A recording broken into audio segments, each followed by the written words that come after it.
لیکن اس سے پہلے تھوڑی سی میں اس پہ بات کر لوں کہ جس کو ہم مسجد اقصیٰ کہتے ہیں، اس میں یہ تصور ہے یا یہ بات جو ابھی تک کہی جاتی وہ یہ کہ وہ پورے کمپاؤنڈ ہے، ایک پورا ایریا ہے جو تقریباً 36 سے 37 ایکڑ پر مشتمل ایریا ہے، ٹھیک ہے۔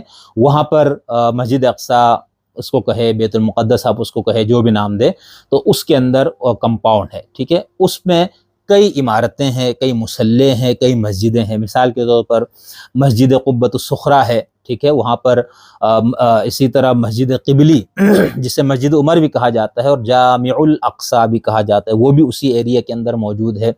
اسی طرح مسجد مروانی یا مصلی مروانی بھی جو کہ زیر زمین ہے، مسجد قدیم وہاں پر ہے موجود، ٹھیک ہے۔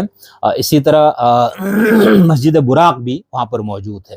اچھا، اب جو تصور ہے وہ یہ کہ جس کو پہلے بیت المقدس کہا